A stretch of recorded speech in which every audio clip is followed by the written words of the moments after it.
Happy New Year's, guys.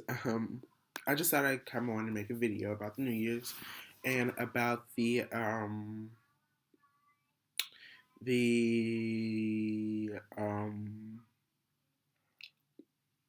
trying to remember the word superstitions. Thank you. Superstitions of the New Year. So the superstitions of the New Year are very, very, very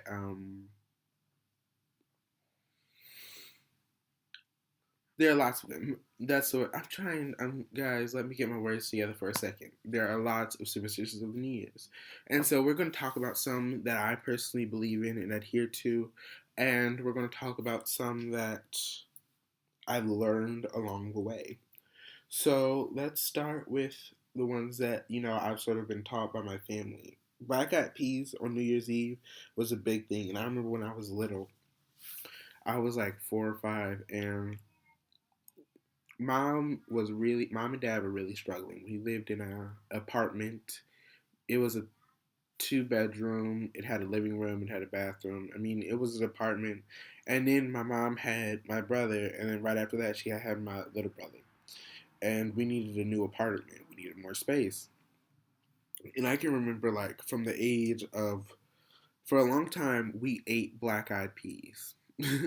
Like for a very long time, because I don't know if it was because they were cheap and inexpensive, but like most nights we'd have chicken, greens, black eyed peas. Like we would eat soul food regularly, and I don't know if that was because it was inexpensive or if it was because Ma was trying to bring in prosperity and she was like, we're gonna eat these black eyed peas until something work out in our favor. But lo and behold, after years of eating black eyed peas with chicken and oh my gosh, and greens, and to this day, I roll my eyes whenever my mom says I'm making black eyed peas and greens and fried. I don't care, and fried chicken. I don't care what the holiday is. I don't care if it's Sunday. I don't care if it's a Monday. I roll my eyes. But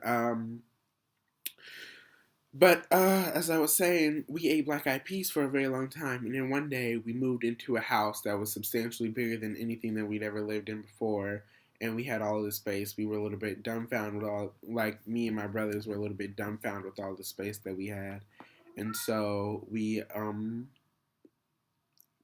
didn't eat black eyed peas for a while. We really didn't. Um, what else? Sweeping the house and cleaning the house. My parents cleaned the house all day yesterday. They turned on music and they cleaned the house. And I've heard this superstition. This is one that I've learned along the way. That when you clean your house, that you put on good music that you like, and you listen to it while you work. But I don't know if that is something that like they know, or if they just turn on music because they like to have music when they clean. Because when I like to clean, I like to have music too because it's boring. But that's something that they do. What else? What else? What else? What else? What else? You spend your last hour with family and loved ones, just to keep that good positive energy around you towards the end of the year. Um, how you spend your last hour is how you're going to spend the rest of your new year.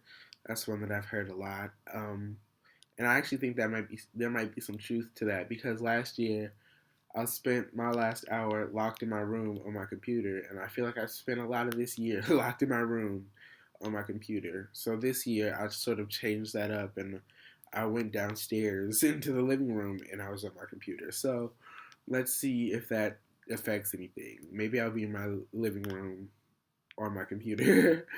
What else?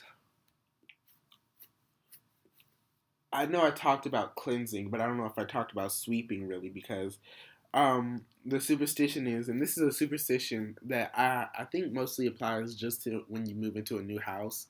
You get a new house and you sweep the house from front to back. But I know that I like to sweep my room during New Year's Day or New Year's Eve, and then just to get the negativity from last year out. Also, people that you intend on not speaking to, if they're like people that you intend to cut off for the new year for 2015, those are probably people that you should not talk to in the last hour of New Year's. That is very important. Um, Black Eyed Peas, already talked about those. Um, Good year. Or people that you so sowing, reaping what you sow is a sort of a big thing with me, and so this is something that I've sort of found to be true.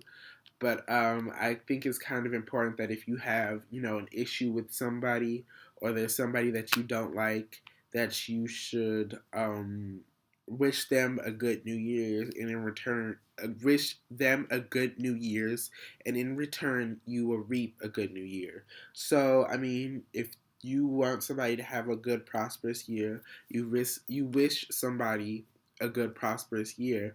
And if you have somebody that that you don't necessarily like, that you sort of you're sort of tired of like the ongoing fighting between the two of you, well then you just say Happy New Year's, I hope all is well. And then I'm not saying that that's going to fix everything, but what I'm saying is that buries, or that at least says that you're willing to bury a hatchet, and it puts an end to all of that. Can you see my cat's tail?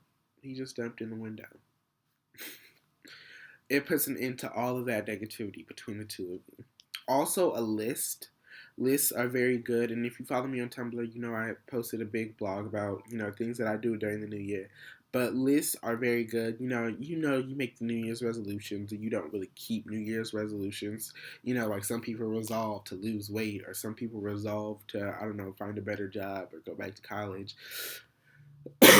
um, Here's what I do. I write out a list, and I fold the list towards me 3 times, and then I put it in an envelope, and I seal the envelope, and I open it every New Year's. And I opened 2014's New Year's, and I mean, I did everything on it, so I'm cool. I don't really need anything.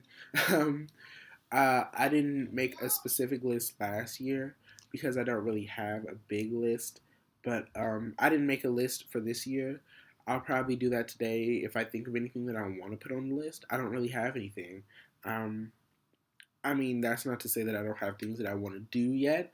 That's just to say that I don't know what I want to do yet. And that's sort of going to be a big thing for this year because I finished high school this year. And so we know how that goes. Um, what else? What else? What else?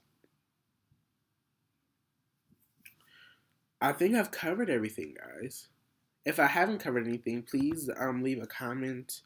Or, I mean, the thing about it is that I believe that, and we're also going to just talk about this for a second. So I've talked about like the traditional New Year's, the end of the calendar, blah blah blah. But like I have my own personal beliefs about a New Year's. Like there are several opportunities for New Year's, if you really ask me. And when I say several, I literally mean three. There's there's New Year's, which is the end of the traditional calendar. So, the 31st and the 31st of December and the 1st of January. That's the end of the year. That's a New Year's chance for you. Then you have the next New Year's, which to me would be my birthday because my birthday is after the New Year's. You have that New Year's, and then you also have the end of the Chinese calendar, which is I'm a big believer in Chinese astrology. um, I like Chinese astrology. Go figure. So I personally do believe in the Chinese astrology, and I see that as a New Year's. And I do, I have my own personal beliefs about how you carry out some of those superstitions to bring in the new year because, this is the year of the horse, and the year of the horse is unlucky for, people born in the horse sign. And thank God, I'm the year of the ox. So, I mean, I was born during the year of the ox. And so my sign is an ox Leo, and I've read into that, and that's a different video.